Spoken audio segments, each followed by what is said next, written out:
annual meeting. Okay, great. Sorry about that. Welcome everyone, and welcome to our council meeting for June the 23rd.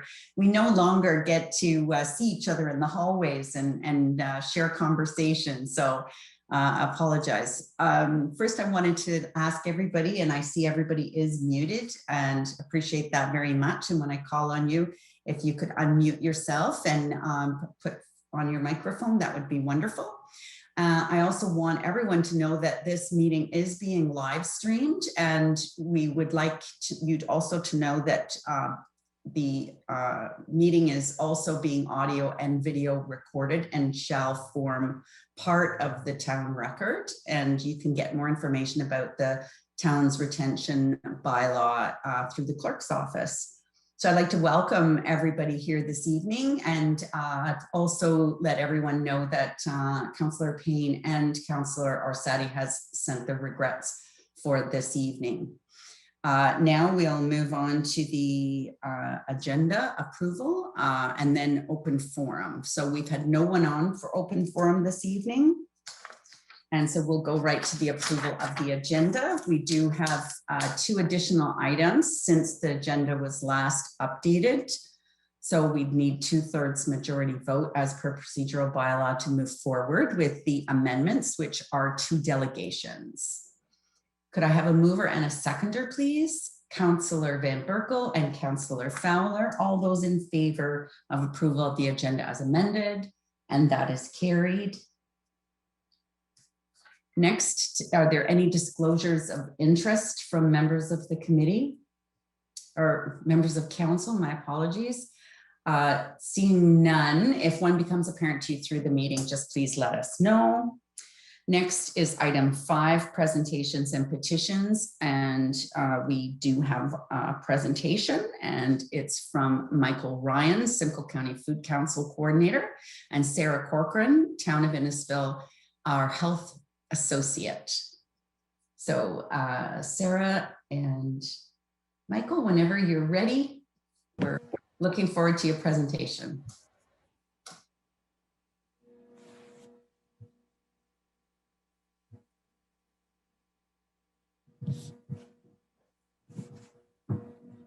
Sorry, I just jumped in. Were you introducing us? Apologize for that. You're on mute, but I assume that's what you were saying. My name is Michael. Sorry. Go ahead, Michael and Sarah. Sorry. Thanks. That's okay. So my name is Michael Ryan, and I'm one of the coordinators for the Simcoe County Food Council, along with Courtney O'Neill. Next slide, please.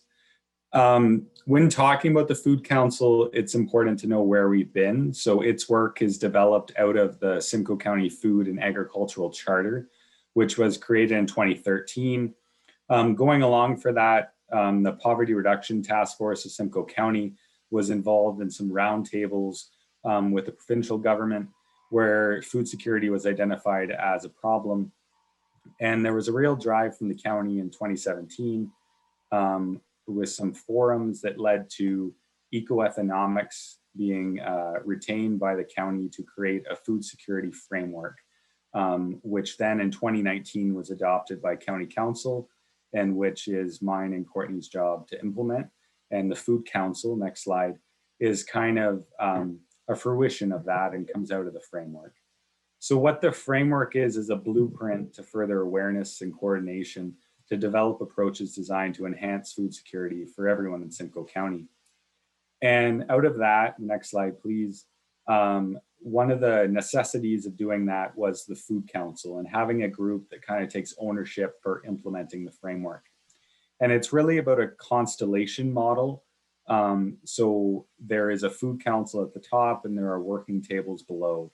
So as we'll see later, there are goals within the framework, which each working table takes ownership of. That is a collaboration of groups across Simcoe County that are working towards similar goals within the framework.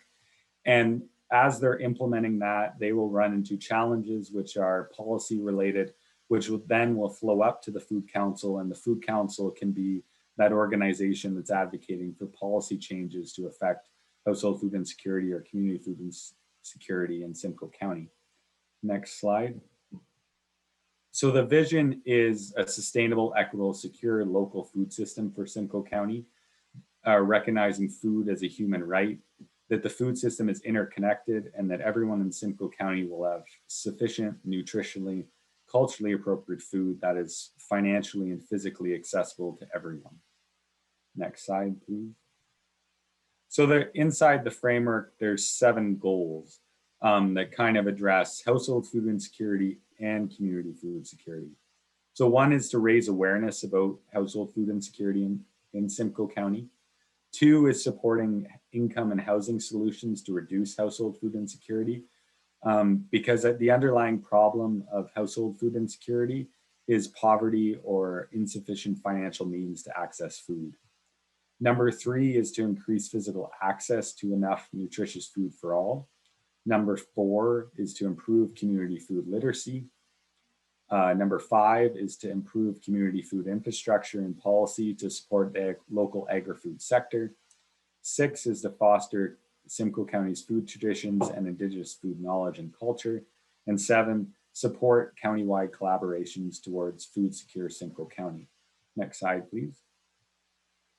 So out of this, the Food Council is relatively new. Last September or October, we hosted our first meeting. It's great to launch something, a new initiative in the middle of COVID where you can't meet people in person and connect people. But at the beginning of COVID, there was a recognition that food banks within Simcoe County would be someone that would be in need of help. And so the county started a support group for food banks, which has evolved into the Food Council as a working table. And it's been really interesting to watch. There's about 15 food banks across Simcoe County that join those meetings regularly once a month, and starting talking about how COVID was affecting them to broader challenges that food banks are facing, and watching different food banks support each other, because the whole idea behind the Food Council and the working tables is to ensure that there is not replication inside the system. It's to bring people together that are working in the same space, see who's doing it well, who's facing challenges, and oftentimes we can connect people that have faced the challenges in the past. So we're not reinventing the wheel, we're not duplicating, that we can learn off past successes and ensure that we're leveraging successes across the county, whether it be something that's happening in North Simcoe connecting to South Simcoe, east to west, and similar. Food literacy and food programs, there's been some discussions, and actually there's been a synergy between them and the food banks. As COVID has hit, the student nutrition program was faced with challenges in getting food into the school system.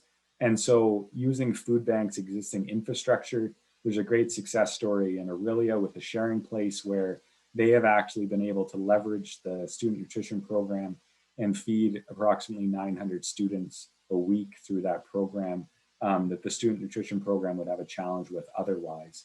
Obviously, the in-person versus at-home learning has affected that, but while they were in school, it was approximately 900 students a week that they were helping.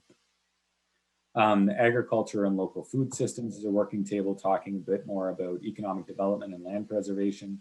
Equity, diversity, inclusion is always an issue. As we walk through the stats, we'll see that minority and communities are affected at a higher rate. Community food gardens, Simcoe County Poverty Reduction Task Force, we are a member of.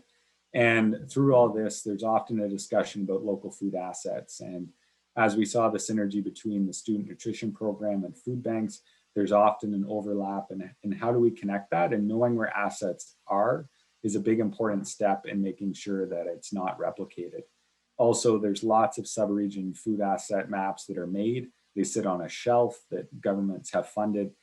So how do we make sure that it's a living document, and connecting people that are looking for it to it is an important step that we've heard from a lot of stakeholders. Next slide, please. You can skip to the next slide. So often inside this discussion, household food insecurity versus community food security. So one is recognizing that food is accessible in the community, that's culturally appropriate. That's community food security. But household food insecurity is the important one, because it's It's talking about individuals or households that lack the financial resources to access food and can be influenced by the cost of living, job security, social assistance rates, and is really a big thing that municipalities have some effect over, not all effect, but some. Next slide, please. So nationally, we see that 1 in 8 households in Canada are household food insecure, 1 in 6 children, 11% of couples, but single parent households are drastically more affected, as well as those that identify as Indigenous, Black, or 28%, 30% household food insecure. Next slide. Inside Ontario, we see a similar story.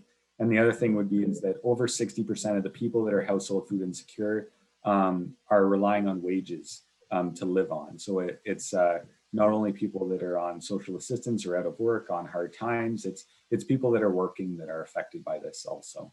Next slide, please. And inside Simcoe County, we see that we match the federal rate, where 1 in 8 households in Simcoe County are household food insecure. And you can see some stats here, and all these stats are in the presentation for you to review going back. Next slide. So 11.4% of Simcoe residents are living in poverty, 12% between the age of 25 and 64. And there's some stats about Simcoe County here. Recognizing that your council has a position that is funded in the area and has been working towards this. I believe the next slide we're going to turn over to Sarah. So as we've seen, food insecurity is present across Simcoe County, and Innisfil is no exception.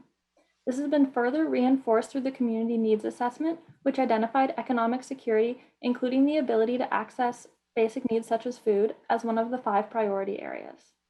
Innisfil residents shared that many people in our community are experiencing greater economic impacts as a result of COVID-19, including many who are experiencing food insecurity for the very first time. Town staff are continuing to work to address this community need by implementing health and wellness initiatives that support the recommended actions within the community needs assessment and are also in alignment with the food security framework and the town's other strategic plans. Next slide, please. The Innisfil Community Fridge, the Garden to Give, and our food skills programs are 3 examples of existing projects that are informed by the Simcoe County Food Security Framework and are in alignment with the town's priorities. The Innisfil Community Fridge aims to increase access to fresh, nutritious food while reducing the stigma associated with food insecurity. Food is donated daily by organizations, businesses, and individuals, creating an opportunity to build community. The fridge is accessible to everyone 24/7, reducing barriers to accessing emergency food.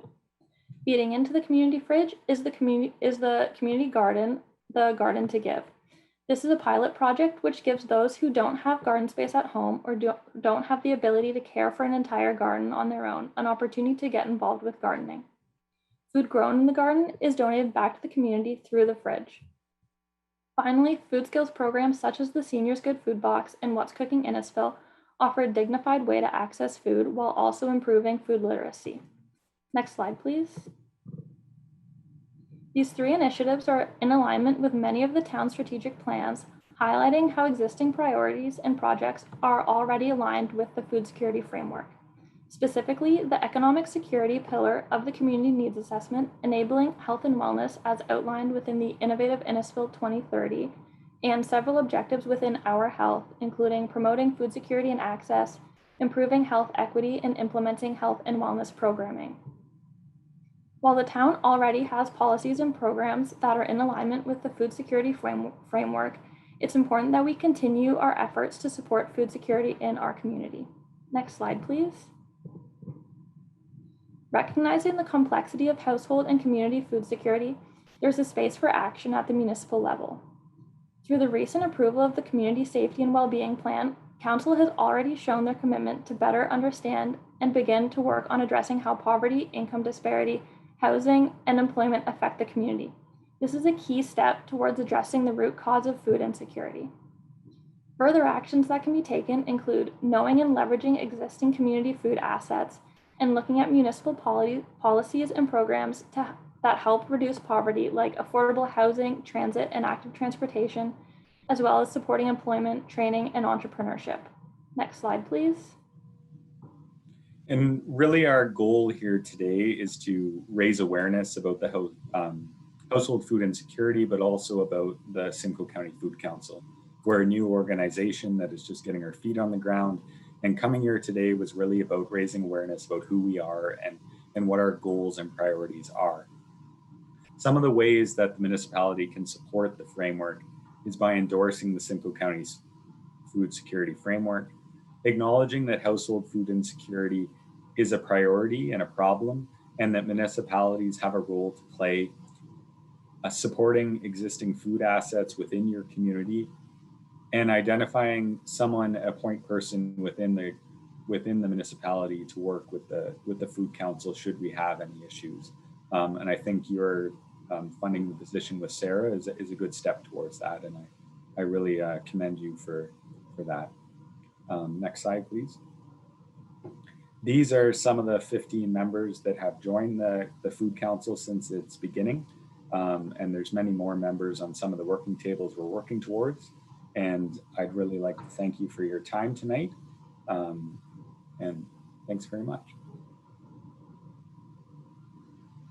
Thank you very much, Michael and Sarah. Very, very educational. Can I ask members of council if they have any questions or comments? I think that I see on this list of individuals, there's lots of farmers on that list that have joined your Food Security Council. Yeah, there are a few, along with many other organizations across the county that are working towards household food insecurity and goals towards it, yes. And did I see some members of the Simcoe Muskoka District Health Unit on there as well? Yes, Christine Bushy, that's in charge of the Chronic Disease Prevention Unit, has been a member and was part of the working table that helped draft how the framework would be implemented. Yeah. So I was interviewed by them, and they had this program called No Money for Food is Senseless. And so does that dovetail into this work? That's very much, it very much dovetails. So our first goal, raising awareness about household food insecurity, and the second goal of improving income solutions, right? Because basically household food insecurity is a financial problem. So one of the big things about the Food Council is not replicating how do we leverage success, and the No Money for Food is Senseless campaign is definitely something that we want to leverage and work with the health unit how to promote it. And it is definitely something that's on our radar, along with our work with the PRTG, which is definitely working towards those same goals. Thank you, Councillor Waters and Deputy Mayor Davidson. Thank you, Worship. I want to thank the two of you for your presentation. It was really great. I just thought there was a wonderful opportunity. It seems that we're playing catch up in terms of the urban context that we have in Innisfil, that we're playing catch up and we're trying to improve things.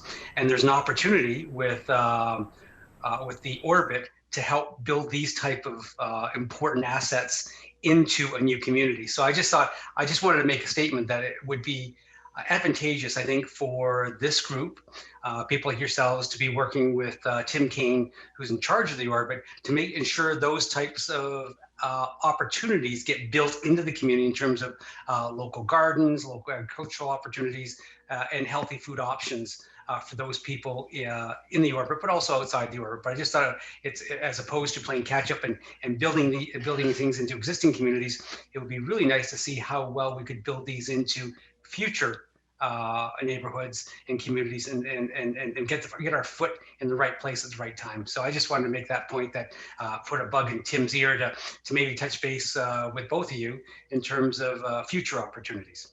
Thanks. Thank you, Councillor. Deputy Mayor. For you, thank you. I appreciate your presentation. Just want to point out a concern that I have. I know of two particular families that depend on the food bank for their food, but they have no mode of transportation. And I'm not patting myself on the back, don't get it wrong, but they actually use my vehicle a couple of times a month to go and get their box of food.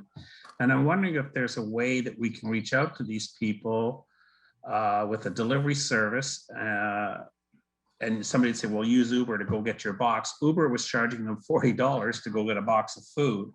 So it really defeats the purpose. So I think in this program, we have to look at a possible type of maybe where the town could assist with an Uber delivery to these people, or free to pick up to the food bank to get your box of food, because it is a concern, especially when you live on the outskirts of Innisfil. And that's definitely been a discussion at different food banks at the beginning of COVID, when they weren't allowing people inside. There was a real move towards that. We saw in one of the food banks had paid for a pizza delivery app that was able to schedule deliveries, that they had a volunteer that was able to deliver, and this app was helping them schedule the best route. We've seen other food banks that when we talk about leveraging assets across the county, the St. Vincent de Paul is an organization that sits at the food bank's working table.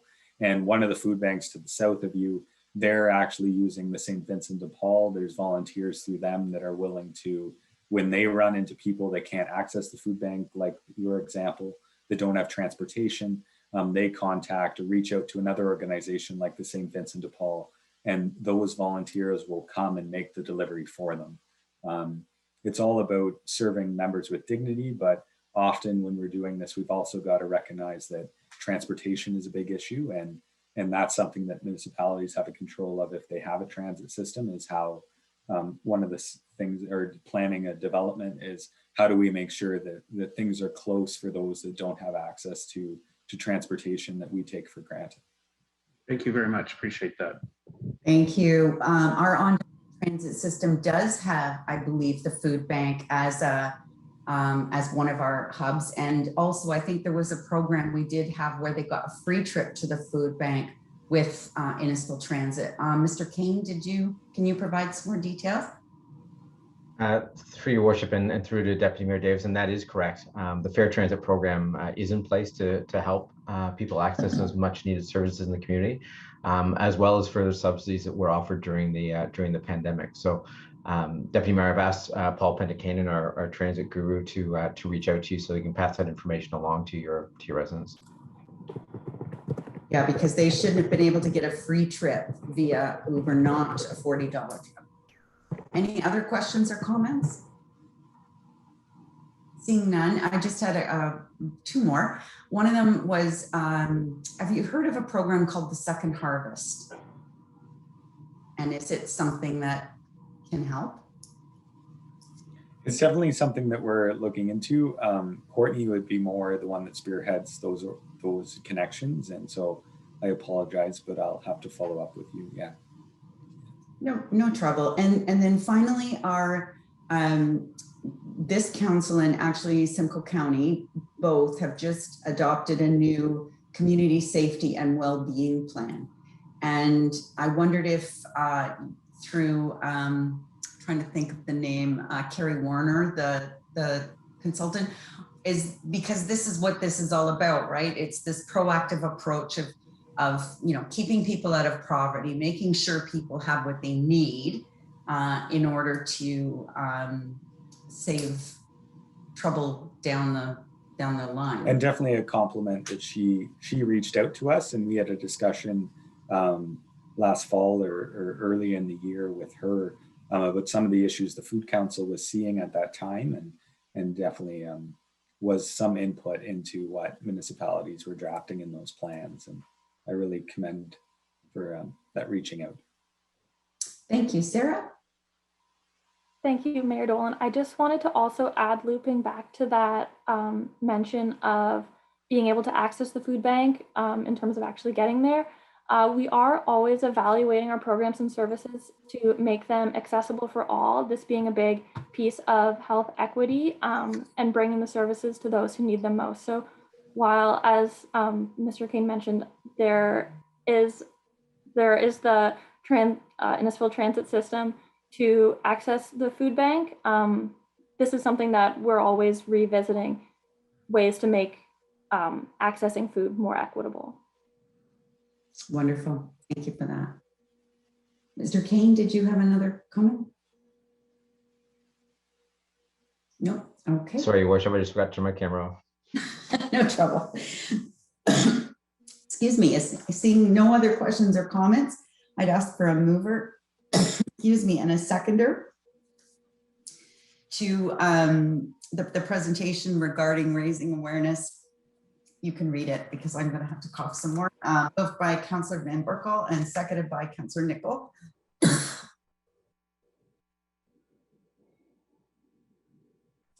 All in favor? That's carried. Thank you so much for being with us tonight. Sarah, I understand that you filmed our very own Councillor Waters making his very special vegetable lasagna. That's great. Wonderful to see. Thank you. All right, so we have one more delegation and it's Ms. Schindrick and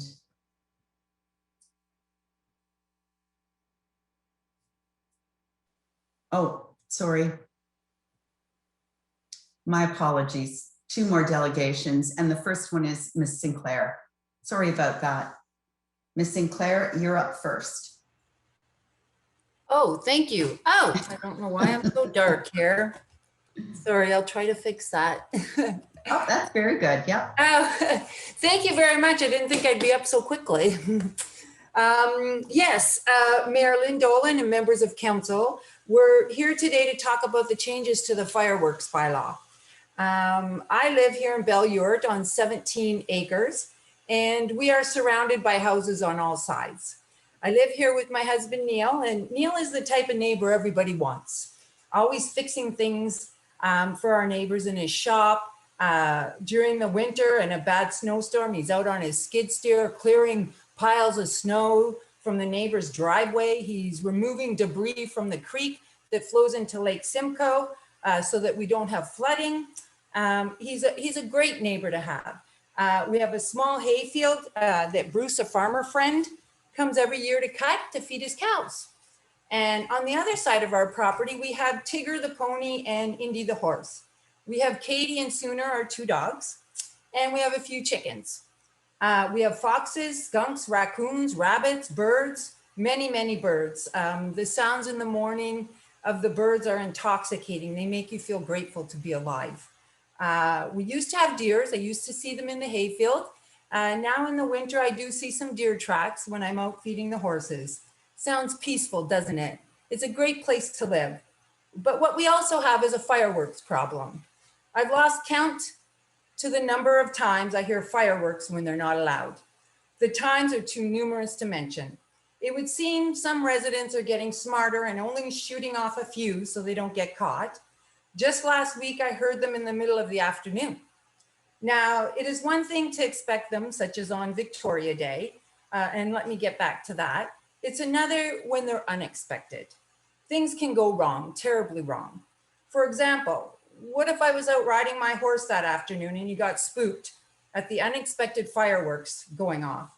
I could be out feeding my horses in the evening only to have them startled by the sudden sounds of fireworks and run me over by accident.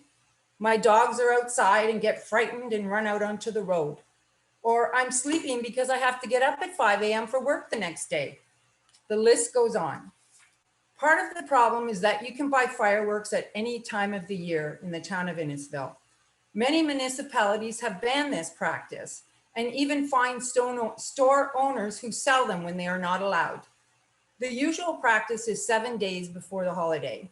Please see under General Provisions, Section 4.5 of the Shelburne bylaw. This is one change we can make here today. The other change is 5 days is too long. It should only be the day of the holiday. Why do you need to celebrate before and after? It doesn't make sense. I agree with Councillor Isis on this matter. The Shelburne bylaw makes mention of this as well. Please see Authorized Days and Times, Section 3.1 of the Shelburne bylaw, although they passed 1 day before and 1 day after the holiday. Please also see under General Provisions, Section 4.1, no person shall use fireworks in a manner that might create a danger or nuisance to any person or property. My farrier was recently out to trim my horse's hooves, so I'm talking to her about the firework issues in our neighborhood, making small talk. She comments, "We only buy silent fireworks." I replied, "You can buy silent fireworks? I didn't even know such a thing existed. What a great idea." One of my horses has been living here for 7 years, has gotten somewhat used to the sounds of fireworks. But my pony Tigger has been here for 4 years. At first, he would run around in a panic at the sounds. On one occasion, a neighbor was setting off fireworks right over my horse's paddocks. They were in such a panic, I had to run over to the neighbor and insist that he stop immediately before something terrible happened. You can see in the video that Tigger, my pony, is pacing. He is waiting for the next big bang. This is after 4 years of hearing fireworks, and they won't eat during this time. The video was taken at 9:30 p.m. We have heard fireworks go off as late as 11:30 p.m. Innisfil can be a compassionate leader by educating the public on why silent fireworks should be used. Sleeping children could sleep. Adults that must get up in the morning for work the next day won't be tired. Wildlife, pets, livestock would not be traumatized by the loud sounds of fireworks. Let us be kind and considerate to all living things. Members of council, the last point I want to make is we all know how difficult the bylaw can be to enforce. Has anyone been fined for using fireworks on unauthorized days? At one time, I called Bylaw with the address of someone shooting off fireworks on Barry Avenue. What happens afterwards? I don't know. If the residents are not held accountable, nothing will change. What I suggest is better education on the effects fireworks have on people's pets, livestock, and wildlife. I think we all know what they are. I have attached a PDF document titled "The Devastating Impact of Fireworks on the environment" for your consideration. Increased fines, independent citizen videos allowed to be used to find the perpetrators, bylaw officers out in the community on weekends during the summer months. These are just a few suggestions. That ends my presentation. Mayor Dolan and members of council, I would like to thank you for your time and your consideration on this matter. Thank you very much, Ms. Sinclair. Is there any questions of Ms. Sinclair at this time? Seeing none, we will have a motion to receive your delegation, and I will let you know that it is one of the later things on the agenda this evening, but you're more than welcome with your camera off to stay on this feed, or you can leave and watch it on YouTube, whatever suits you, if you wanted to stay and hear the debate that we'll have later on this item. Thank you very much. Thank you. So could I have a mover and a seconder, please, for the to receive this? Councillor Ices and Councillor Van Berkel. All those in favor? That is carried. Next, we have Cheryl Schindrick and John Janae representing Friday Harbor. Welcome. Thank you, and good evening, Madam Mayor, Deputy Mayor, and members of council, town staff, and ladies and gentlemen joining us online this evening. My name is Cheryl Schindrick, and I'm here representing Friday Harbor Partnership. And as the mayor said, I'm joined by Mr. John Janae of Malone, Gibb & Parsons. We are here this evening to speak in support of item C3 in your agenda package and the recommendations set out in staff report DSR 090-21 regarding the proposed zoning amendment for Friday Harbor. I would note just for the record that the applicant is Friday Harbor Village Inc., whereas the report has inadvertently referenced the Friday Harbor Resort Association. I do understand that staff are going to speak to this later on in your meeting.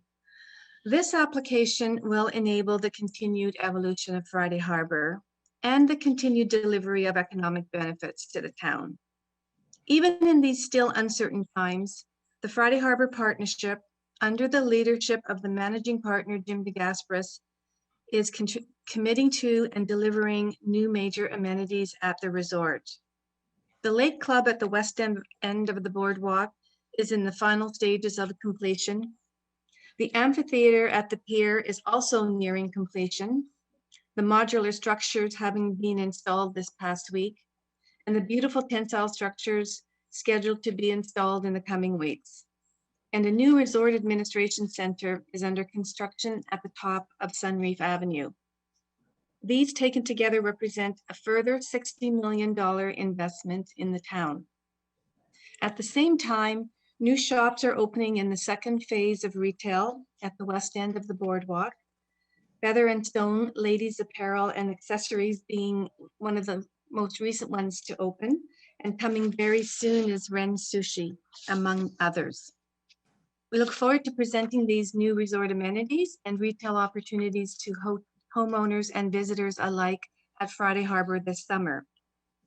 Your worship and members of council, I want to thank you and your staff on behalf of the Friday Harbor Partnership and the entire Friday Harbor team for your leadership and the visionary approach you are taking to community building.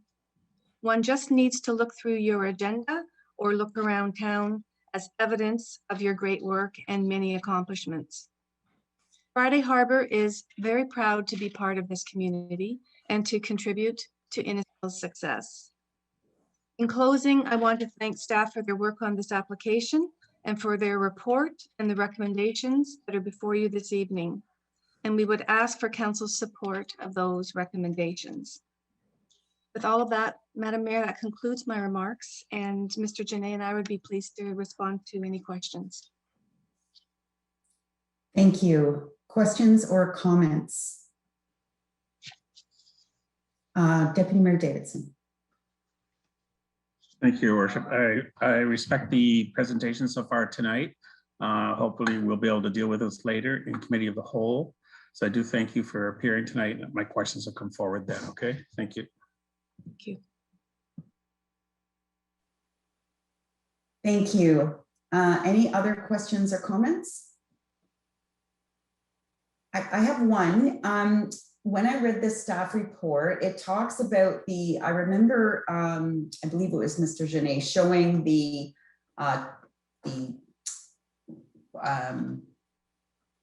eye-level view from West Street going towards the building where the hotel would be. And the report said that there had been some changes in those grade drawings. Is that correct? Yes, Madam Mayor, through further review, after reviewing the comments coming forward at the public meeting, we realized that we'd been misled essentially by Google Earth on the topography between West Street and Friday Harbor. And with benefit of the county's 2-meter contour mapping, we recognized the discrepancy and revised the drawing to better reflect the understanding of where the ground is versus the tops of trees. So the revised cross sections now show a more level ground situation, but that the view lines continue to be essentially blocked by the tree growth, the forest growth between West Avenue and the site. Thank you, sir. Any other questions or comments? Seeing none, I want to thank you both for being here. I'm sure that we'll get to that item in due course. So again, if you want to watch on YouTube, or if you just want to turn your videos off and stay on this Zoom meeting, that's totally up to you. Thank you, Your Worship. Thank you very much. Thank you. So mover and a seconder, please, to receive the delegation. Moved by Deputy Mayor Davidson, seconded by Councillor Waters. All those in favor? And that is carried.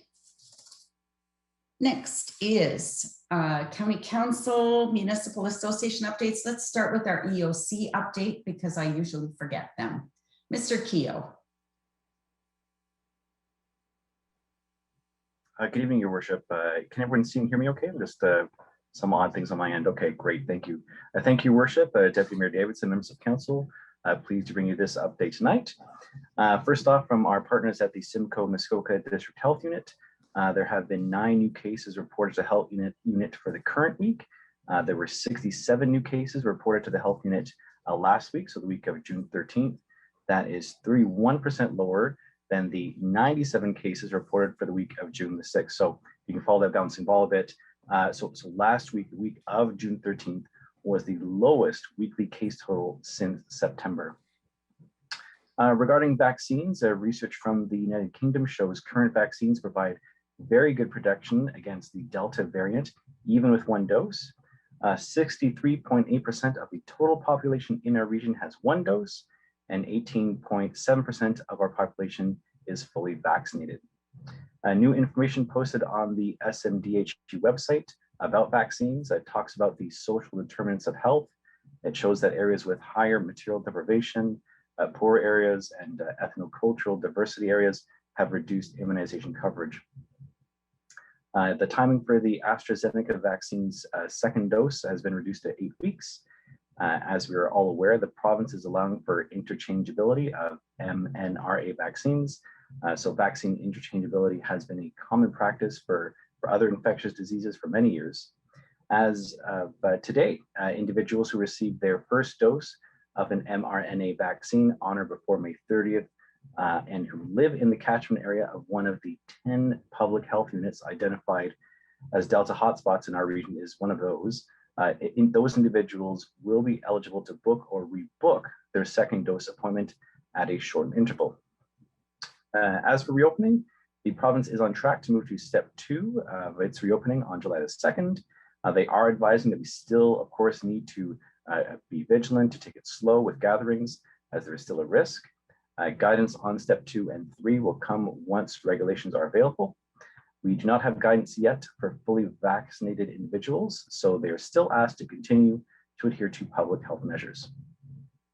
As for our parks, as we enter summer, starting June 28th, parking at our lots becomes resident only. There will be signage posted at entrances to the town. For the weekend of June 12th and 13th, we did see quieter attendance, relatively speaking, at our parks. At Innisfil Beach Park, 2,171 resident vehicles were allowed to enter, while 518 non-resident vehicles were turned away. We did see some congestion at our boat launch area, so vehicles who are not launching boats will no longer be permitted to sit in that area. So we should see some congestion go away there, we hope. The T-zone pilot that was piloted at Beach 3 has ended, and Beach 3 is once again under a Beaches in Motion model as recommended by the EOC. For operations and programs, baseball started last week, with field lacrosse starting this week and soccer in July.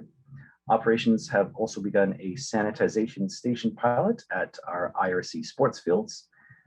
We are meeting with the SMDHU and other Simcoe rec staff to review and interpret summer camp guidelines.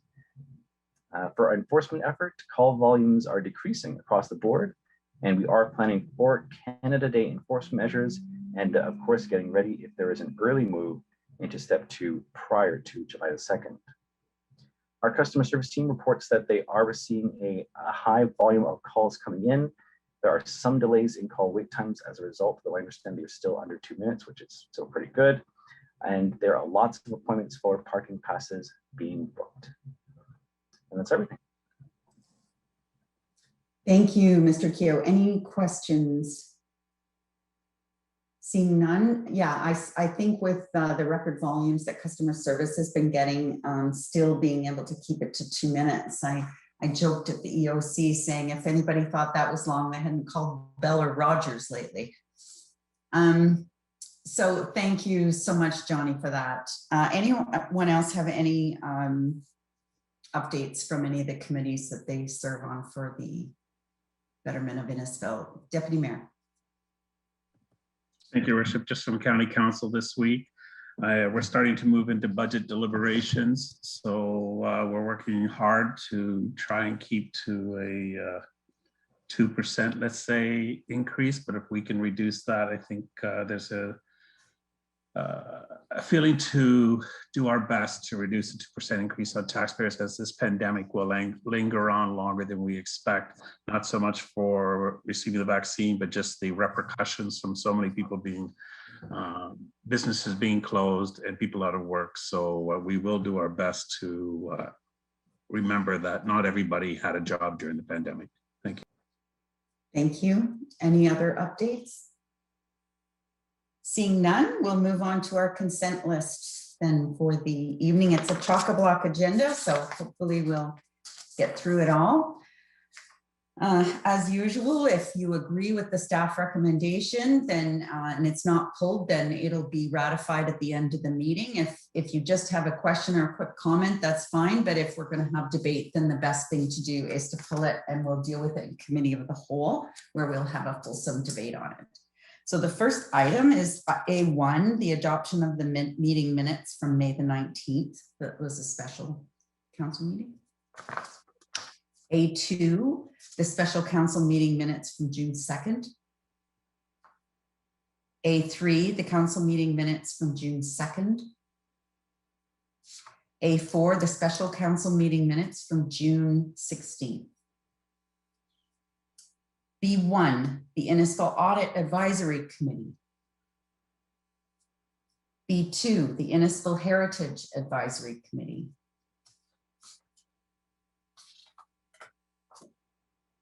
B3, the Innisfil Accessibility Advisory Committee. Mayor Dolan, Bill Van Berkel. Sorry, Councilor Van Berkel. Yeah, thank you, Your Worship. I just had a question on the heritage. The non-designated properties that are added to the heritage list, are the owners made aware of that? I'm going to ask, is Mr. Jacob on the call? Or is there someone who could respond to that? Hi, Kevin. Your Worship, through you to Councillor Van Berkel. Yes, the property owners were made aware that the Heritage Committee were considering making a recommendation to Council, and they were invited to attend the Heritage Committee meeting on June the 3rd. And they will be advised depending on the decision tonight as well, too. Thank you. I just wondered because a lot of them are in my ward and haven't had any phone calls. Yeah, they've all been advised.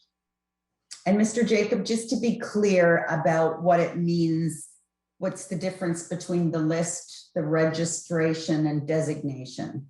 So what this is what the committee is requesting Council is to add them to the Municipal Heritage Register as a listed property or a non-designated property.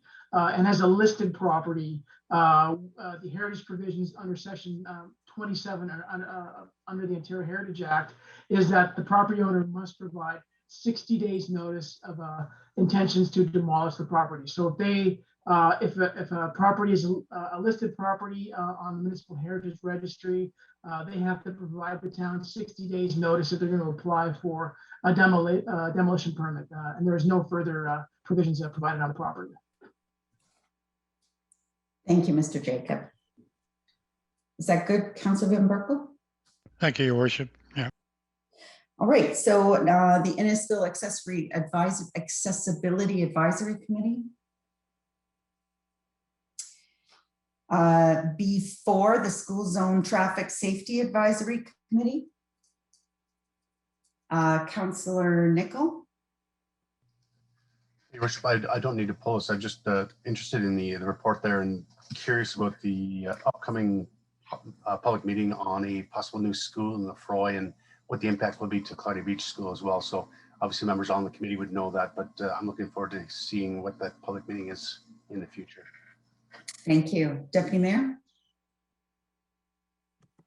Thank you. I'm glad to see this come forward. As you know, there's been quite an increase in traffic in the Big Bay Point area recently. So listening to the constituents in the area, and unfortunately Councillor Payne's not here tonight, but yeah, it's nice to see a slowdown. I think we'll have to have some enforcement to get it abided to. And I think the Guest Road location is excellent. There's many times that I come around Big Bay Point Guest Road. We actually call that the 2-mile turn, where I'm being passed. and it's usually by a kind of a nice car that can go pretty fast. So I'm glad to see this come, and with some enhanced enforcement when after the signs go up, I think it'll help the community a lot. And I do want to just add to it quickly that I see there in our master capital projects, there's some enhancements to be done to that road as well. So I'm glad to see that come forward. Thank you. Thank you. Yes, you've got some residents who came out and did a deputation to the School Zone and Traffic Safety Committee, so you can thank them. Next is the C1, the Mobility Orbit update. Councillor Fowler. Thank you, Worship. I just have a question regarding an item on page 8, the direct energy system. So I think we'll refer that one because I think there'll be some more discussions on that one, if that's okay. Perfectly fine. So item C2, the Friday Harbor Resort Association. Deputy Mayor Davidson, referring to committee. Committee, please. Thank you. C3, the 2020 consolidated financial statements. Councillor Ices. Thank you, Worship. I don't need to pull it. I just wanted to maybe recognize that those documents, you know, as a council, we go through the budgeting process, and then we have a pandemic, and these wonderful people in our staff get to look after that, and they just did such a great job. You know, to see, I know it's a one town, one team effort, but you know, when our revenues are $13 million off budget, and there's just wild swings in there, and I think it'll be one for the history books. Thank you, Councillor Ices. I certainly hope so. It's not one we repeat anytime soon. I also wanted to comment, the audit committee, of course, went through this line by line, but I want to comment how pleased the auditors were with our staff, and they were full of compliments to Treasurer Webb and all of the staff in finance. We were the very first audit that they had completed. So, and that is, you know, something to say, especially during a pandemic when it makes it more difficult to complete an audit. So wonderful work. Thank you, Councillor Ices. Next is C4, the stop sign bylaw consolidation. Again, lots of work by Ms. Cotello. That's quite a document. C5, the Stroud Curling Club chiller, brine pump, and tank replacement. C6, the Sleeping Lions servicing allocation and request to lift the holding provision. Councilor Zimber. Thank you, Your Worship. Because I just got a phone call and from Mr. Volbrecht, and he wanted to make sure that his comments were given over to all the councillors, and that they know that he's objecting to it. That's all I want to say. Thank you. Item C7, the Innis Village subdivision, law control. C8, lifting the hold provision for 27 Wellington Street. C9, the merge on title at Cedarville Drive. C10, bicycle helmets on town parks. Just a comment that maybe if it looks like this is going to pass, that we do some communication, some proactive communication on that piece. C11, that is this speed limit signage changes that the Deputy Mayor was referring to earlier. C12, the Sandy Cove sheds. Okay, so anybody who's on here watching from Sandy Cove, because I know we had quite an audience at the public meeting last week, if it's not pulled, that means that it would go through later on this evening, and that there was some changes made to the size. I think it went from 20 meters to 15 meters, and also from 4 meters to 3 meters. So, and that'll be available on the website if you're interested. C13, the Big Bay Point Road End Improvement. Deputy Mayor. Thank you, Worship. Just a comment, I'm glad to see the revised drawings and that certain areas of the road end will be left as they are. My only concern is that we do have a lot of ice fishermen in the winter that tend to drive down that hill embankment onto the lake. When I looked at the picture, it says something about stones, but I just hope they're big enough because these guys are good at moving them during the night with the front plows on their truck to drive through there. You know, that would do a lot of damage to the money that's being spent. And my other little concern is that when the ice comes in the spring there, this spring I was down there, and the ice does a lot of damage to the shoreline. I just hope we have some money in reserves there to sort of fix that up every spring. Other than that, I'm glad to see us go ahead with the no parking in that area, and hopefully it's enforced. Thank you. Thank you. I know that Meredith was unable to attend tonight. I wonder if Mr. Deloitte would have any comments. Yes, yes, Your Worship. We're pleased to present this report, and we are mindful of the ice conditions, and we have built a contingency into this budget request, and we are able to ensure that this will be done in a very thoughtful and permanent way. And I should mention while I'm speaking that we have added $50,000 worth of storm water works into this project. So that's pushed the project cost up a little bit, but I'm quite confident to get underway with this road end project. We have quite a few more in the queue, and it'd be great to get this one going. Thank you. Thank you, Mr. Deloitte. Next is items D, staff reports for information, the 2020 Development Charges Act statement, the summer parking update, the provincial consultation on municipal code of conduct. So if you saw in the report, it's asking each member to go in and make comment and fill out that survey. If you would, please, that'd be great.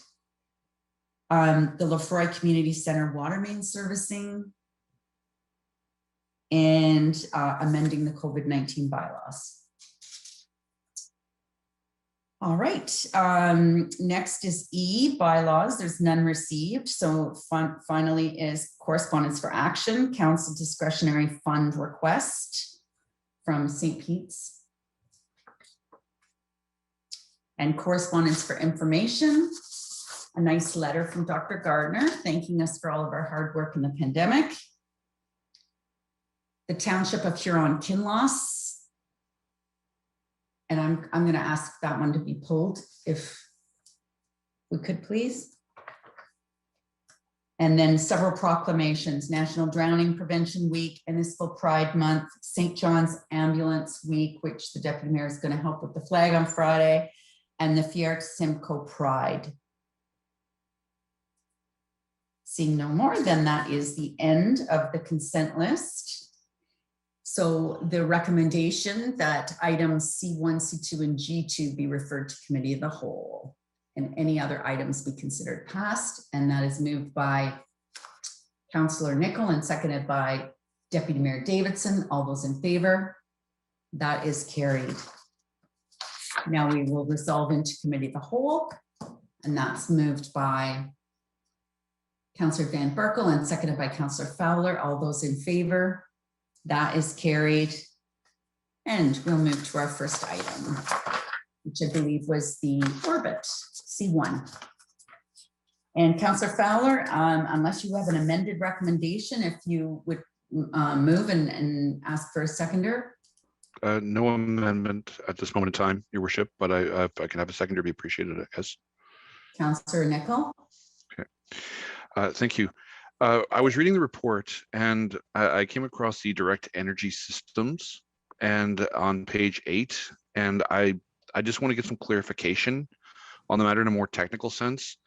Now, are we talking, now I understand the concept of the idea. You have a central heating source and it radiates out through the buildings. Now, are we talking each building in a closed loop system that gets it transferred at a focal point? Or are we talking something that is a system all interconnected into one large system? That's what I'm looking to clarify. Mr. Kane? Through your worship to Councillor Fowler, it's a central closed system. So the idea, think about electricity. Instead of pushing electricity, we're pushing out thermal energy. So either heat or cooling, depending on the season. That gets pushed into the buildings, heats up the heat exchangers in there, and then the cooled, after, if we're sending heat, for example, once the heat has been taken out of that, then it's returned through a return pipe back to that central heating system to be reheated again and circulated back in a continuous way. Okay, as a follow-up, if I may, Yes. are we talking in a serial pattern or is it parallel? I'm just curious because if it goes from the first building to the second to the third, obviously the first building will get the greatest reward from this. But if it's parallel, then it equally distributes it through the region. Through your worship to Councillor Fowler, a good question. And the detailed design will take that into account. Obviously, the thermal loads of each building are going to be understood, and then where there is a secondary loop, if you want to call that, to meet those energy supplies, to avoid having those. If we're talking about heat again, to avoid having those cold spots. But that would come out in the detailed design. Essentially, what you will see is a series of 4 pipes running through the orbit concept. 2 of those pipes will be for cooling, one for the really cold energy being sent out and the warmer cold energy being sent back. And similarly on the heat side, 1 pipe for the really hot water going out and the cooler hot water coming back, not to overuse the technical terms there, but it will be a 4-pipe system. And its distribution and its detailed design will take into account that thermal loading to make sure that that's an even distribution for all the buildings. I got one more question and then I'll be. Go ahead, Councillor. Thank you. You talked as well about taking the residual heat, the thermal energy from the wastewater treatment plant. I really like that idea. I think it's good because it reduces the overall cost. And if I'm correct, is this not taking down the temperature as it goes of the water as it goes into Lake Simcoe, cooling it even further, so there's less disruption to the environment? Okay. Yes, through your worship to Councillor Fowler. Yes, very insightful. Yeah, when we saw the location of orbit and thought about the concept of district energy in terms of embedding that early on, with the type of population that's going there, the location of the wastewater treatment plant and even the lake, if we look at the cooling side, are huge advantages. So yes, as I mentioned tonight at the board meeting for in-power and in-services, is that the current plant expansion, the phase 4 expansion, is being designed so that we can siphon off that treated effluent, steal the heat from it, and potentially up to 30% of the heat could come from that wastewater, which helps power the system, power the district energy system. And to your point, Councillor, goes to reduce the heat energy being released into the lake. So definitely a win-win and an exciting opportunity that we want to explore further. Thank you. Thank you. Any other questions or comments? Councillor Waters.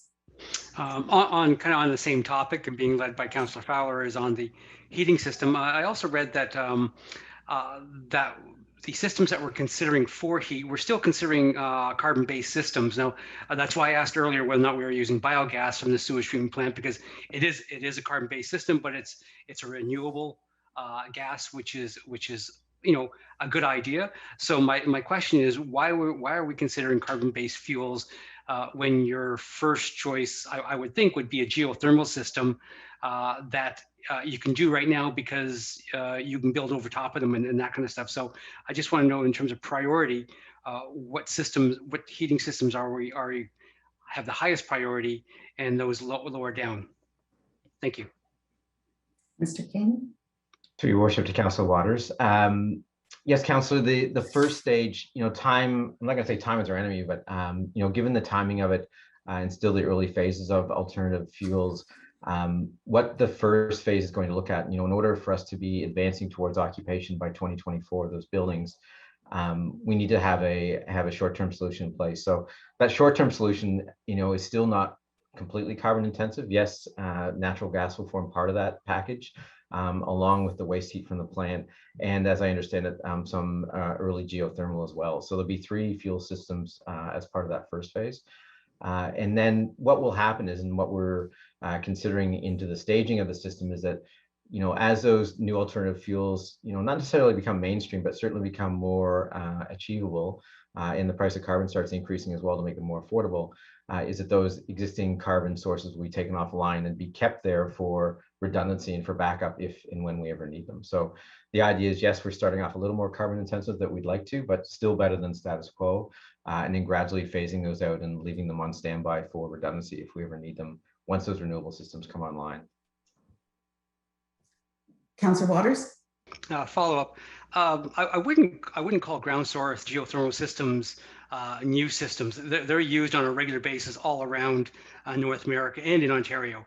And so they're common practice in heating systems. So I'm not too sure why we wouldn't do that as opposed to choose natural gas up front. Natural gas is a clean fuel, don't get me wrong, but it's still a carbon-based fuel. Yes, Councillor, through your worship, sorry, to Councillor Waters. Yes, we hear you loud and clear. I'm not sure, if geothermal can provide all that load initially, but certainly, I've heard your comments and we'll certainly factor that in. Obviously, Orbit and myself are not huge fans of carbon intensive energy sources. So, the earlier that we can phase those out, the better. Thank you. Anyone else? I was quite impressed with the report. It started to feel real to me when I read this, if that makes any sense at all. I loved the insightful city piece, and I loved the part about, it's about the end user, right? So yes, it's great that we're using all this technology, but really it's, at the end of the day, it's about making people's lives easier. And I think that's, as long as we focus on that, we're going to have great success. So thank you, Mr. King. So I have a mover and a seconder for the recommendation that's on the table, which has basically 3 different directions that staff are asking to do. One of them is to, I think, which is really important, is to send the principles, adopt the principles of the sustainability checklist and make sure that the minister is aware of them. Certainly we can't make the minister do anything, but I think it's important for him to understand where we're going. Councillor Waters? Just a quick question on that exact point. Your worship, is that do we have some concern that that the minister is not going to follow our recommendations and need for the clarification? I agree we need it, and I think it needs to be built in. So I'm fully supportive of it. But do we have a concern in the background that there's an issue here? I don't, Mr. King. Through your worship, to Councillor Waters, this is more or less a belt and suspender type provision. As Mayor Dolan pointed out, as this gets more real, and believe me, it doesn't feel more real to anyone but me right now. We're just seeing things that we can do to strengthen and make it even more clear as part of that MZO request, just to add in references in there. In this case, we found, there's specific language in our official plan, not to get too technical, but what this is trying to do is to tie the MZO to our official plan policies and make it more implementable moving forward. So yeah, obviously it's up to the minister himself what he includes and doesn't include, but we feel this language will be helpful to keep pushing that sustainability principle of the vision. Thank you. I could add, I just want to say it's important for us to make sure we're very clear with them of what we're looking for, and I think this is helping them help us, if that makes any sense. But of course, we always have to keep in mind that the minister may choose to do nothing. So it's his decision. But I was really glad in the last cabinet shuffle that there were no changes in the municipal Affairs and Housing, because I'd hate to have to start from scratch and brief a new minister. But no, we're very fortunate to have Minister Clark stay in his portfolio. Any other questions or comments? Seeing none, we have a mover and a seconder. All in favor of the recommendation? Are there any opposed? That is carried unanimously. Thank you. Next was item C2, Deputy Mayor Davidson. Thank you. Can I get a seconder, please? Councillor Fowler, thank you. Okay, I did read this report over several times, and I have been in conversations with Friday Harbor, and I've been in conversations with the residents, and I've been listening quite carefully to the concerns of our residents. And I also reached out to our deputy clerk today regarding capital projects for Big Bay Point that might help some of the residents better understand what enhancements will be done. Now, I understand these buildings. I'm going to get clarification first. I remember this hotel in the very beginning being in close to the position where it's being asked to go back to now. And if I recall, it was 6 stories back then, and it's going to remain 6 stories now. And that your comment earlier that Google in the elevation of the land, there's been a correction made. And in my clarification, I understand that the architectural design has not been completed yet. And those, I'd like to start there with a clarification on those points, please. Ms. Nordstrom. Through your worship, to Deputy Mayor Davidson. Yes, so for the hotel, you are correct. It is in a very similar location to where it was originally approved on the east side of the marina, and it is moving back there with the same height, 4 to 6 story height permission.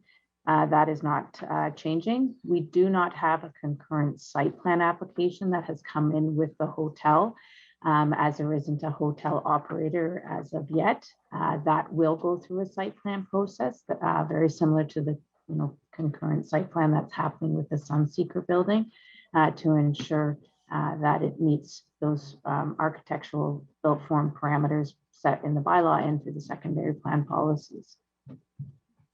Thank you. Follow up, your worship? Go ahead. I've got a few questions here. I just want to go through it. And so the Sunseeker is an increase in height. Is that correct? Mary? Your worship, it is in the location of the Sunseeker is in the previous location for the hotel where a 4 to 6 story built form was established through the hotel permission. And so the Sunseeker is a request to go from that generally 4 story limit that's set in the zoning bylaw to a 6 story built form.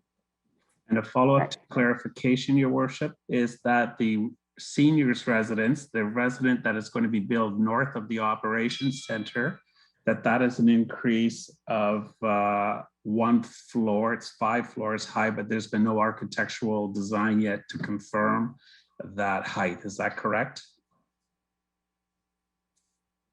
Through your worship, yes. So the building to the north of the proposed relocated hotel would be 5 stories and would need to go through a site plan process as well. Okay, so that's my clarifications, your worship. My questions are, and these are from the community that I've heard, the berm that is currently on Big Bay Point Road that runs from Friday Harbor Way to Sunreef Avenue. It's in poor shape. It works well for a section from May till October, but I think the community would really be impressed if there was some enhancement to that berm of coniferous or evergreen trees that would block the visual aspect of Friday Harbor. Originally, when Friday Harbor was proposed, there was that as it moved north towards Big Bay Point Road, it would blend in with the community. And seeing the new operations center, that's not blending in with the community. So I think that berm needs some enhancement. Nothing's been done for the last few years, and I know it's going through growing pains and adjustments, but I think that would be a benefit to the community, along with the capital projects for Big Bay Point Road, which are RDS 356, 236, 213, and 241. That all would bring that package together quite nicely to keep that rural aspect as you're going along Big Bay Point Road and blend in better with the community. And that's one of my concerns that's been brought forward at the berm enhancement. And currently there's a young gentleman from Friday Harbor that was in to see me. He's a resident there and he's doing his thesis on environment through, I think it's London University. And we do have dark sky lighting. I remember passing my first bylaw back in the dark ages when I first began. But there's also, as we're going higher up, a concern is this is a huge migratory path. And nowadays there are windows, glass windows that can be installed that stop reflection, which actually impacts a lot of birds that are migrating. So maybe when it's being designed, the architectural aspect, they can look at this type of window that is available as we go 6 stories high in that particular area. That's my second thing. And my last and most thing that I really want to draw, and I have to say kudos to Tim Kane and the staff on this one.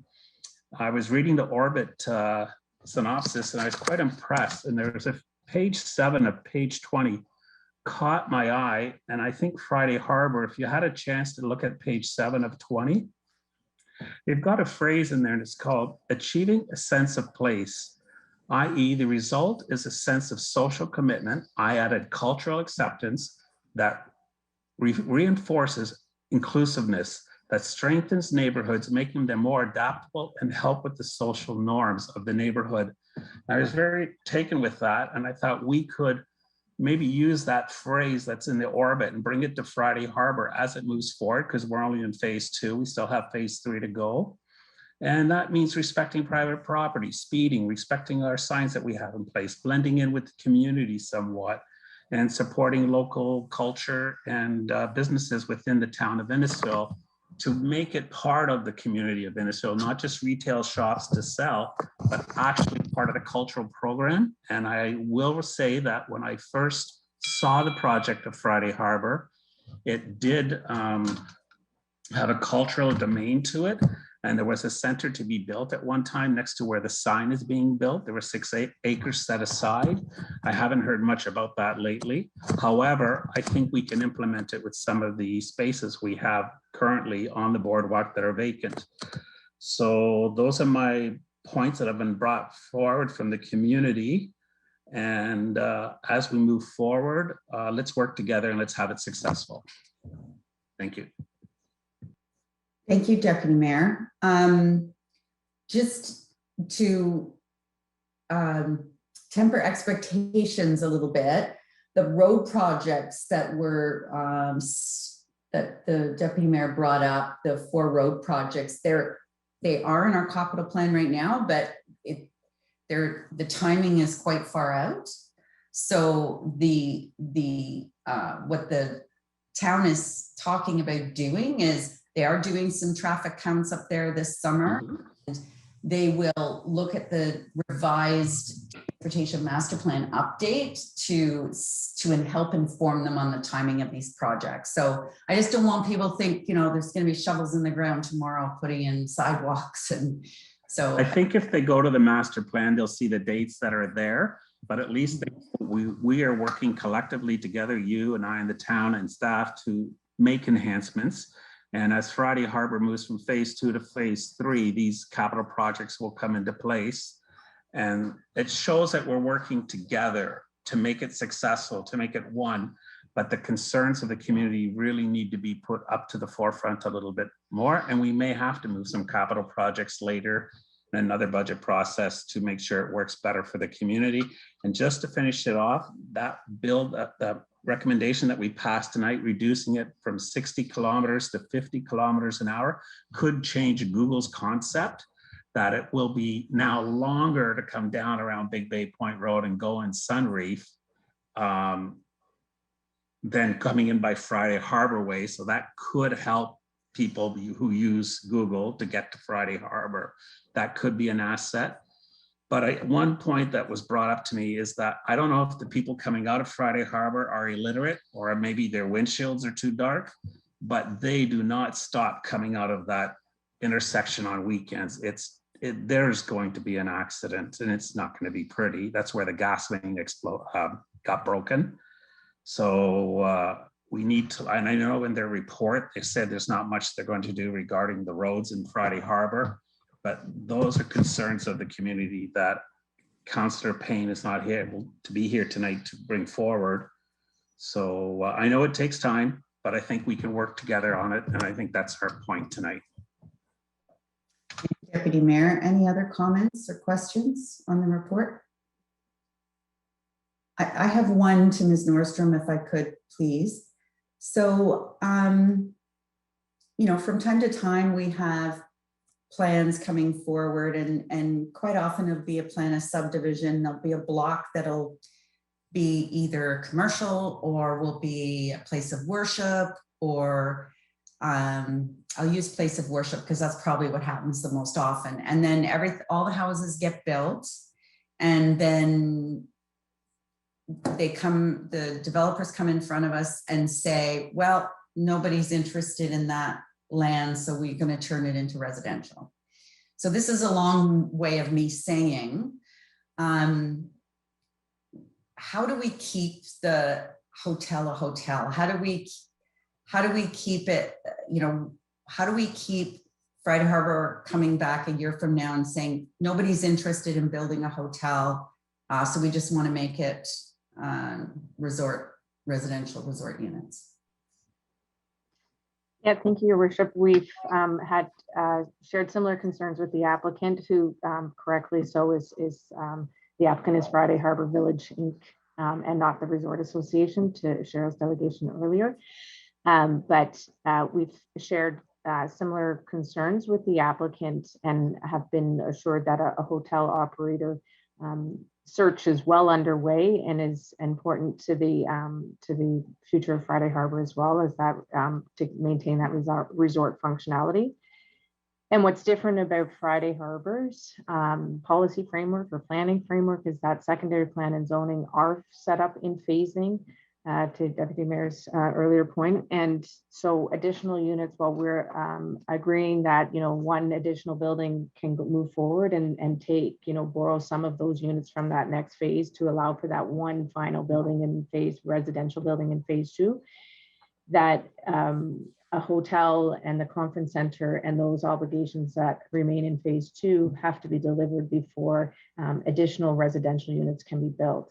And should Friday Harbor, you know, want to, you know, seek relief from that, there would need to be a robust official secondary plan amendment process, and would be back in front of council with that application. But it's very much our desire, and I understand Friday Harbor's desire, to see that hotel operator come on board as part of the phase 2 for Friday Harbor. Thank you, Ms. Nordstrom. Councillor Waters. Thank you, Worship. I think there are some very valid points that you just raised, and my concern is future buildings that come along. And correct me if I'm wrong, is that the where the second location for the hotel didn't have a designation in terms of its height, and they got the 6th floor designation because the hotel was going there, and now they're going to be allowed to build a 6-story condo unit there because they had that designation. So if the hotel in its new location doesn't go ahead, is there any way to restrict that it stays, you know, it doesn't become another 6th level condo in that spot? Because it seems that, you know, if they keep moving the hotel around, they can keep getting a 6th floor designation that they've requested. So my thought is, down the road, is there any way to curtail that from happening again? In terms of, if they don't go ahead with the hotel, they still get a 6-story condo to go into that spot. So just kind of along the lines what the mayor was talking about, in terms of how do we protect the residents from further larger and taller buildings on that site. Ms. Nordstrom? Yep, through Your Worship, to Councillor Waters, that's a great question. Just first and foremost, there can't be any other residential buildings built without the hotel as part of that phasing requirement. So to relocate the hotel to another location, it would need to be as part of a concurrent site plan application where a hotel is being constructed. And if a 6-story building height sort of precedent is being sought, it would need to go through a zoning bylaw amendment and come before council to be reviewed on its merits of whether another 6-story location is appropriate. And we'd have to sort of look at that time. But the hotel, if it moves, it has to be constructed. There can't be another residential building built without the hotel being built. Thank you. Okay, any other questions? So we have a mover and a seconder, Councillor or Deputy Mayor Davidson, Councillor Fowler. All those in favor of the recommendation? Any opposed? That's carried unanimously. Next, so I don't think I can move this, but I was give people just a second to look at this and decide whether or not it's something you could support or second. Thank you, Councillor Van Berkel and Councillor Nickel. I just want to speak to it for a moment. So, you know, some of the organizations that have really struggled through the pandemic that have lost their fundraising abilities, like I'm thinking of Innisfil Garden Club and the South Simcoe Theatre, the Guildford Hall, different groups like that aren't considered the Legion aren't considered a charity, but would be able to use some kind of opportunity like this to help get them back on their feet. And it's just asking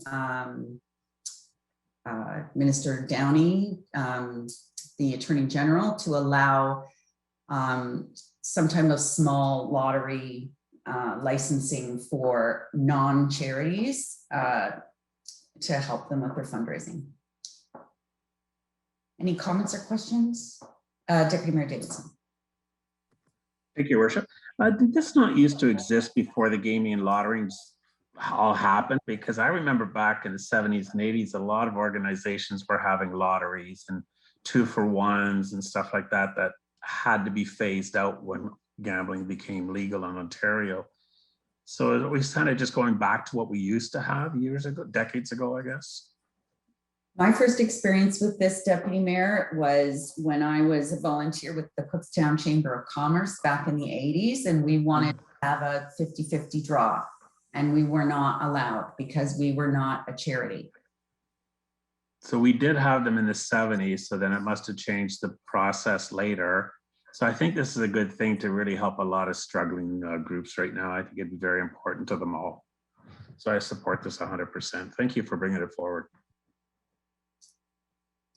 So that we're just going to the copy. Could we also send a copy to South Bruce Peninsula and let them know that we're supporting it as well, since it was their idea in the first place? That would be great. And all in favor of the motion? Any opposed? That is carried. So that is it for that. So we go to our rise recommendation, and that's moved by Councillor Waters and seconded by Deputy Mayor Davidson. All those in favor? That is carried.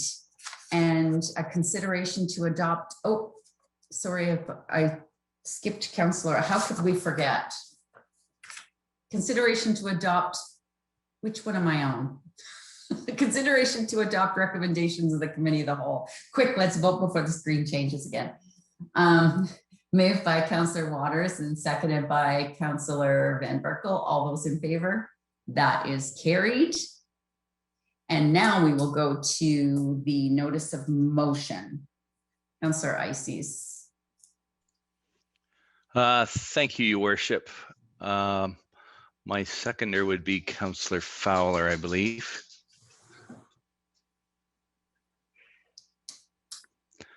So as I thought about bringing this forward, it was after the Victoria Day weekend, and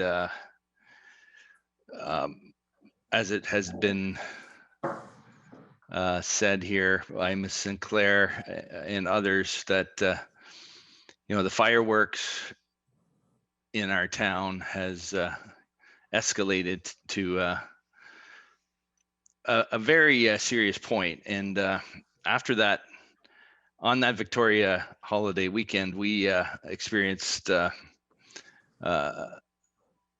loss of an animal due to it. A cow had got spooked and tried to jump a fence and broke its leg. So we had to euthanize that cow. And then I read in the news about the Adams family who had to put their pet down, their dog, Cosmo. And I looked at the bylaw. I thought this is something has to change. So I came up with this motion. It's really a small step, decreasing the number of days that fireworks are allowed in the town without a permit. Previously, it was 2 days before and 2 days after the holiday, and now it's just the holiday. And we did add a few holidays that some residents celebrate that weren't in the bylaw previously. I don't think that's a huge addition as far as what the changes are meant to accomplish. I thought Mrs. Sinclair deputation today really explained it well, the issues that neighbors are having with these unauthorized fireworks. And I get it. I'm a firework fan as well, but they need to be done properly. And there are these negative effects to our neighbors that are really quite serious. I think the number of comments we got from residents speaks to that as well. I would like to maybe ask Bylaw just to answer maybe some of the questions that Ms. Sinclair had about the number of times we've had complaints and how many times we've actually issued a fine with regards to unauthorized fireworks. So maybe if I could just start there and then leave the discussion open for others. Thanks. Thank you, Councillor. Mr. Vickers. Through you, Your Worship. We've received to date, and my data might be a week old, but 20 complaints have been registered this year. And so we've attended all of them. We have not issued any tickets in regards to fireworks being set off illegally. Mr. Vickers, can I ask you to expand a little about the right of entry, about how many bylaw officers we have on, and just expand a little bit about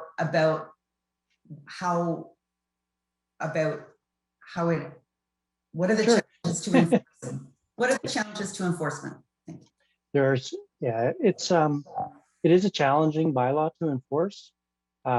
We have bylaw officers on the weekends. Their shift ends at 10 p.m. and we usually have 2 officers on the weekends. There might be 1, there might be 3, depending on the weekend. So then you think, okay, we've got 2 people till 10 o'clock. We've got, 70 miles of shoreline, 800 miles of road, a significant area to cover. And so the logistical problem for bylaw staff is commonly when we receive a complaint, the fireworks may already have occurred or they've already started by the time someone gets annoyed. They phone us and then we got to get there. And so just as a comparator, I think our ambulance service, their response time currently is about 15 minutes, just under 15 minutes. And I think the fire department and so Simcoe police get to properties in around 7 to 10 minutes. And so that's with a dedicated staff being sent to a specific address's front door. And they have a dedicated big team. And so, you know, we have to go and find someone in their backyard, and we really only have authority to go to the front door, and it's dark. And so a lot of times by the time we get there, I mean, a commercial fireworks display might be 20 minutes. So if somebody's setting off fireworks, you know, those little packages they get for $100 or whatever, that might take 5 minutes. So by the time we even get the call, they're most likely have finished. And then we get sent to a street. Like, we think, we don't always know where the property is. Most commonly we don't. And so it's a very challenging bylaw to tag somebody at. So there are logistical challenges. It's not that it can't be done, but logistically it's it is a challenge. Does that cover it?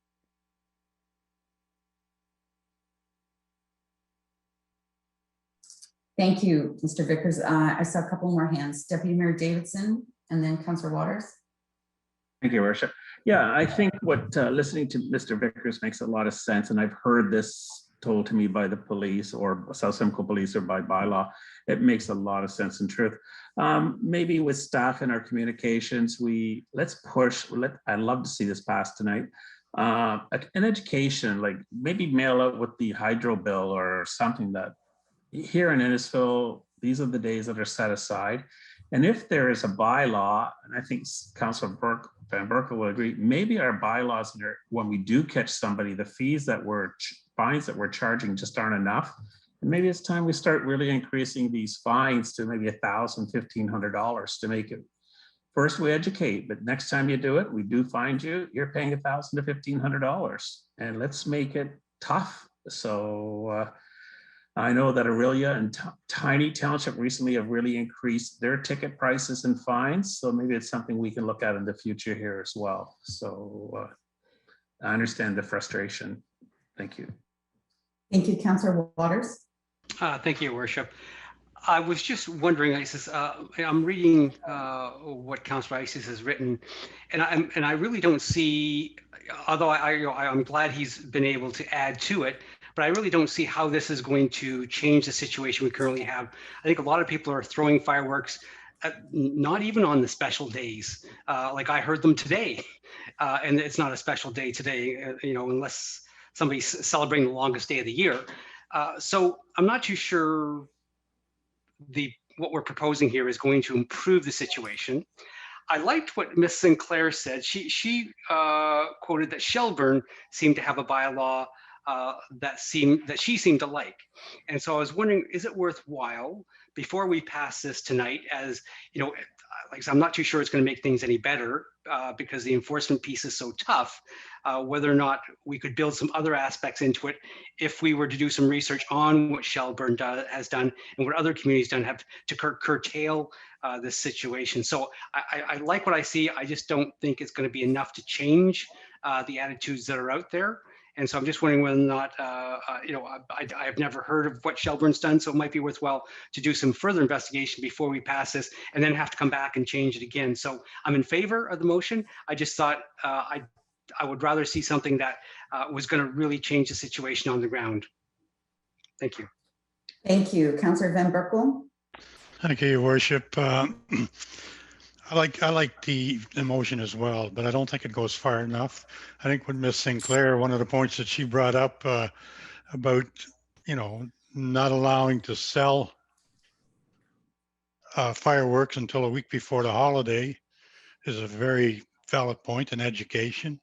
And I think that's part of the Shelburne bylaw.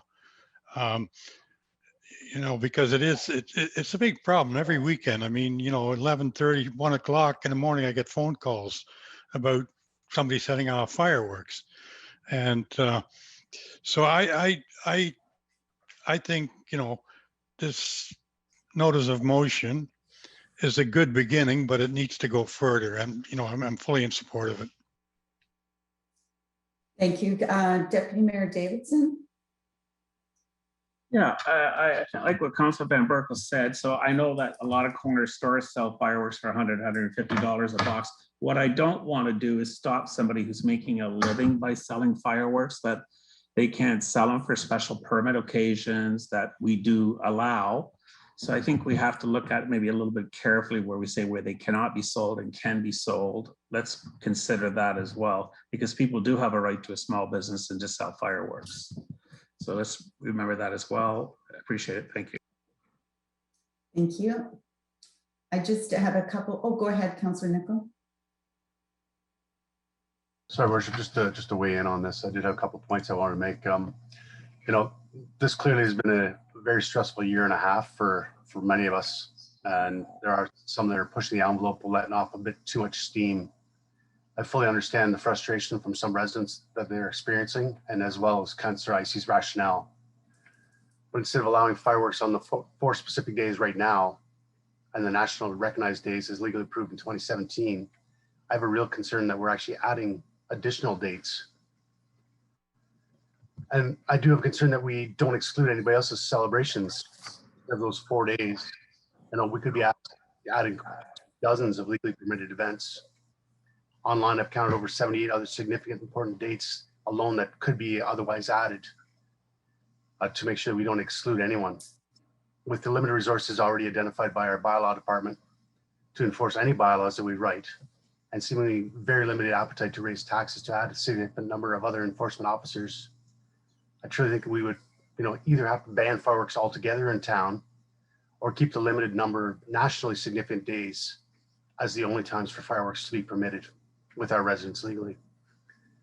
With fireworks available at just about every corner, there will always be somebody who just can't help themselves to let one off. Just as residents on Lawrence Ave and some of the other notes we saw responded, I think that limiting them to just allowing strictly 3 dates, New Year's Eve, taking away New Year's Day, and retaining just Victoria Day and Canada Day would be a better solution than adding possibly dozens of other dates, which would not relieve the issues that have been raised by residents. I think that it would be better to revise or amend this to prohibit fireworks except for those 3 specific nationally celebrated dates. Thank you. Thank you, Councillor. I'll just make a couple of comments. So I know that bylaw does go and speak to everyone who sells fireworks and supplies them with information. Is that correct, Mr. Vickers?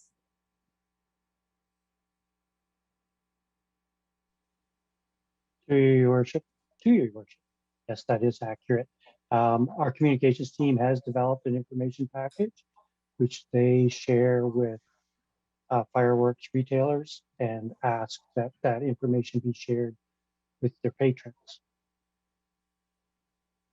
Thank you. Yep. But having said that, I can tell you, I watch the 6 o'clock news every night, and First Nations liquidation, that's their biggest thing that they sell is fireworks, and other municipalities will too. So even if we ban them from Innisfil, doesn't mean that they're going to be, not here anymore. And to what Councillor Nichols said about, COVID. So all of those great big celebrations, the Friday Harbor, thousands of people go there to watch fireworks. Thousands of people go to Canada's Wonderland. Thousands of people go to downtown Barrie to watch these fireworks displays. All of those people have been displaced and are, bringing it into their backyard. So I'm really hopeful that it will decrease once those large fireworks displays are allowed again. I've been on the website, and I'm going to ask Ms. Sinclair to tell me where on earth you find silent fireworks, because I have not been able to find any. And I also took the opportunity to call a councillor in Shelburne to see if their bylaw works. And unfortunately, it's the same as here. It's a great bylaw, but it's unenforceable. So and it's everywhere, right? There's not a municipality, there's not a councillor I've spoken to anywhere that doesn't have this issue. But I think there's a lot we can do. I think the education thing is huge. So we do go out on social media. The last one I went back and I looked, the last time we talked about fireworks was just before May 24th weekend, explaining the rules, telling everybody be respectful. But I think we could do more. I think we could go out this week, Friday, and say, did you know that we got a bylaw and that if you're not allowed to have fireworks this weekend unless you have a permit, and if you don't, you could get fined. Like, just, you know, I think a lot of people don't understand that we have a bylaw to begin with. So I think that would go a long way. And also, I think I was talking earlier to Dr. Chaperoux, who had an idea about possibly having some kind of an aerial trespass built into it, so that we've heard cases before where people have found casings on their lawn or on the top of their shed or whatever, that would there be a way through a trespass to I'm going to ask Mr. Chaperoux if he could to explain it better than I am. And there he is. Thank you, Worship. My suggestion was that we do have complaints where fireworks are flown over people's houses, over people's property, and the casings are left there. So as an amendment to our bylaw, we could look at in the future having Trespass to Property Act inclusion there, such that it will be treated as a trespass because of aerial rights over people's homes are sacred. And as far as the noise goes, there's the things that we can do, and hopefully with better education, we can help. Thank you. Yeah, I think that, so my suggestion to you, Councillor Ices, but it's totally your decision, would be defer it back to staff to consider some of those other issues and ask I think what's really good about putting it out in the first place is people are talking about it. And that is important, because there's a reason why there's been only 20 complaints in half a year. And that's because you can go on Facebook and say, darn those fireworks. And people do. There's hundreds or if not thousands of complaints on Facebook. But if I hear fireworks here, I can say darn those fireworks, but I couldn't call bylaw and say they're over on such and such a street, because I can hear the bang, but they could be a kilometer away. So it's tricky, but I think it's great to bring this forward, and I think we can put some more meat on these bones, but that's it's up to you, Councillor. So what I would say is we received, even though there were only 20 complaints filed, as council we received, I think clerks compiled them, and there were 34 pages of emails about this, all of them in the negative that I could tell. So this was meant to be a starting point. Obviously, the narrative, as people had more time to interact with us, it has changed from when I first wrote that, and it became very evident that this motion isn't enough. So I agree that that this could be strengthened. Procedurally, I guess I would need a little bit of guidance on how to do that. If a member of council votes to defer it, as you suggested, or do I need to do that? I think staff has heard a lot of comments about this, and perhaps they can make a report that updates us on how to go forward on this bylaw. You can check the wording on the screen there and see if that suits your liking, Councillor, and to the seconder. The only good with that. I might that add works is for me. this, sorry, that's great, because it gives the date of when it's coming back, which is important. So it doesn't languish. I would like to add that I think we can increase our education on the issue without, like, as this staff is investigating this, just to perhaps give people second thoughts when they want to light them off without a permit. Thank you. Deputy Clerk, do we need that in the motion, or can we? Thank you, Your Worship. And through you to Councillor Ices, is I think staff has been looking into this issue the last few weeks, and we'll be rolling all of the information we've gathered, and they've been listening to council tonight, and that will come back in a report to council August the 11th, should this motion pass. Mr. Keel? Hello, Your Worship. Thank you. Just through you to council, just letting you know that our team was, of course, part of the group that was promoting this to let the public know about this. And we were greatly anticipating tonight just to see what would happen so we could start to inform the public right away. But no matter what, in advance of Canada Day, we will be pushing out some communications, a news release, those kinds of pieces with some strong messaging, likely from our fire chief, about all the concerns that we kind of talked about tonight with fireworks. So absolutely, that is coming for sure.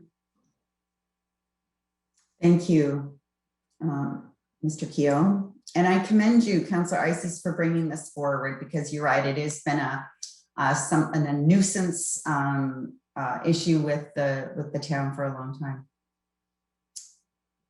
Any other questions or comments? All in favor of the motion to refer? And that is carried unanimously.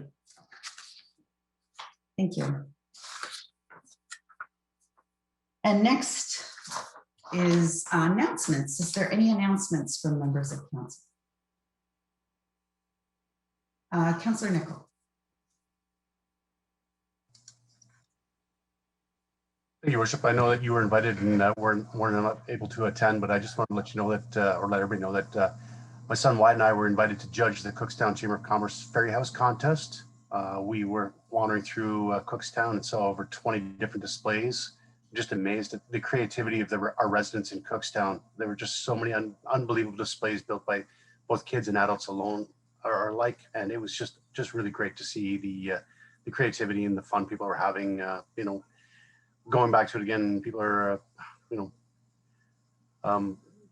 navigating their way through this pandemic, and it's just great to see the creativity and people having some fun with it. So just unfortunately you weren't able to help out, but glad that you were able to send myself and Wyatt to go do some judging. Thank you.